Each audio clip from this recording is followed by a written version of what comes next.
But the biggest contrast of all is not over public policy, it's over respect. Because while yes, Donald Trump and I have been criticizing Kamala Harris and her terrible economic record, what we would never do is attack the citizens of this country for disagreeing with us politically. And that's something that I think every person in this room, I'd ask you to follow the leadership of President Trump. Don't follow the example of Kamala Harris, because every single person, I guarantee in this room, knows somebody who is planning to vote the wrong way in 3 days. And by the way, spend the next 3 days trying to convince them to vote the right way. But don't do what Kamala Harris and Tim Walz and Joe Biden and the Democratic leadership have done. Don't cast aside friends and family because they disagree with our politics. Donald J. Trump is the president of prosperity for all of us, whatever our political affiliation, because we love this country, and that means loving the people who live here. Yeah, the events that we did yesterday, I guess this room's too full, but the events that we did yesterday, we had to the side or behind me, we had a giant garbage truck to draw attention to the fact that Kamala Harris's boss is calling her fellow citizens garbage. Instead of trying to persuade them, instead of trying to convince them that Kamala Harris has a plan for their future, they are attacking the people of this country for having the audacity to think that Kamala Harris has done a bad job.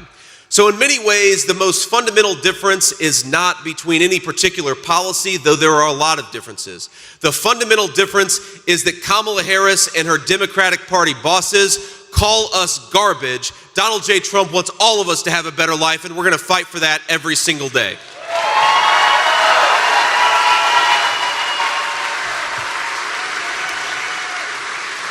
You know, it's so interesting in these closing stretches of the campaign. I think you see the difference between the leadership styles and the character of our guy versus Kamala Harris. And you look at what Kamala Harris is talking about. She's running her entire campaign on, well, you can't trust this thing that Donald J. Trump says, even though Donald J. Trump actually delivered it during his 4 years in office. She's spending her campaign lying about what Donald Trump has said, what Donald Trump has done, taking it out of context, and attacking her fellow citizens as garbage. This is not the way to close a campaign if you love this country. Think about this. Why isn't Kamala Harris saying, here's what I did to lower your grocery prices? Because she can't say that. Why isn't Kamala Harris saying, here's what I did as vice president to close down the southern border? Because she can't say that.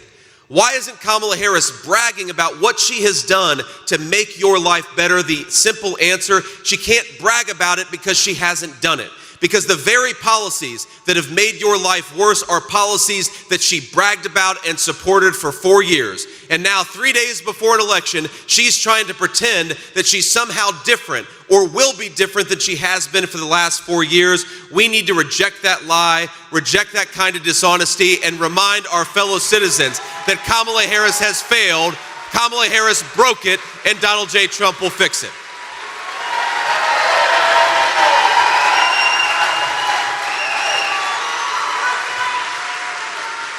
We need to remind our fellow citizens that the contrast between Donald J. Trump and Kamala Harris is not just in what they've said or what they propose to do. The difference is in what they have actually done in government. For the first time in the lifetime of every person in this country, we're not just talking about proposals and plans, things on a website. We're talking about what they actually did in government.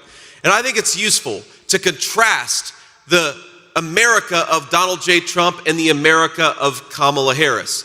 In Kamala Harris's America, we have the highest inflation in 40 years. In Donald J. Trump's America, inflation was at 1.5%, and Americans could afford to live a good life.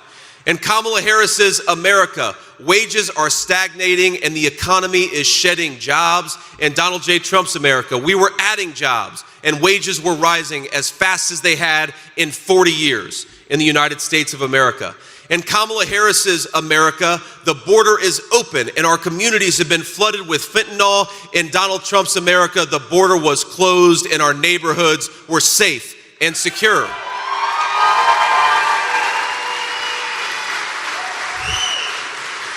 In Kamala Harris's America, she tries to censor her fellow citizens or call them garbage for having the audacity to notice that she did a terrible job. In Donald J. Trump's America, we are going to fight for every American citizen, whatever your background or whoever you voted for. In Kamala Harris's America, she'll wag her finger at you and complain for you laughing at a joke.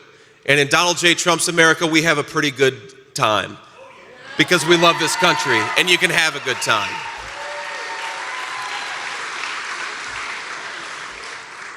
So the question before us is not whether you agree with me on every issue. It's not whether you agree with Donald J. Trump on every issue.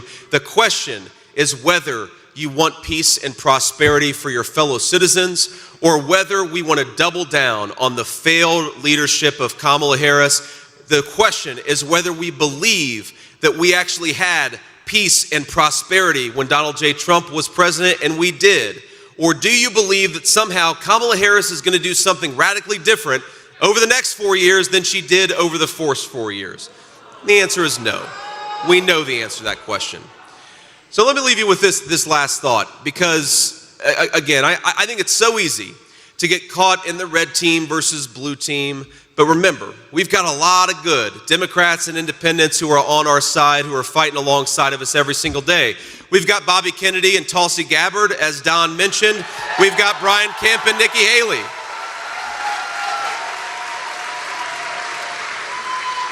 But the point here is not just to beat the Democrats, as fun as it will be. Trust me, I'm going to enjoy beating Kamala Harris more than any person in this room come November the 5th. It's going to be fun. But I want you to remember the stakes and remember what we're fighting for. It's not just to win an election, it's to give the American people better leadership.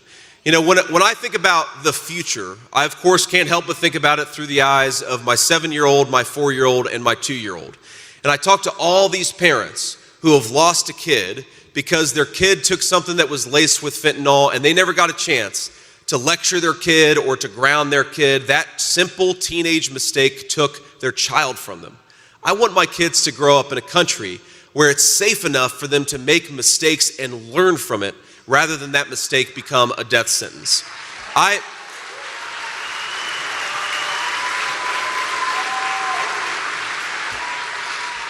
I talked to a woman who told me that for 40 years in good times and bad, she and her husband had done steak night on a Friday night, but they stopped doing steak night last year because under Kamala Harris's policies, groceries became simply too unaffordable.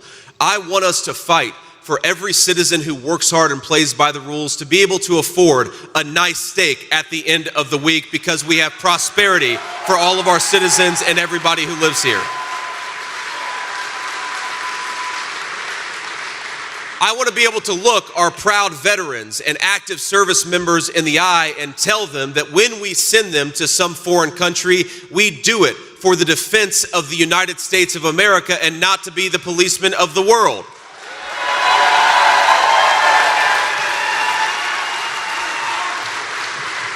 I want the young people who tell me they're worried about being able to afford a house or being able to afford a family to be able to buy that beautiful home, to be able to start a family, because in the United States of America, if we're not fighting for our families and for the next generation, then we are failing, and that is what Kamala Harris has done. I want a better life for our fellow citizens. I want prosperity. I want security. I want peace. And the unfortunate truth is that the American people deserve to have a better life. They deserve to have better leadership than what they're getting today. And the only way to change that is in 3 days to vote for Donald J. Trump as the President of the United States. God bless you, Nevada. Let's get it done. Thank you. Hello.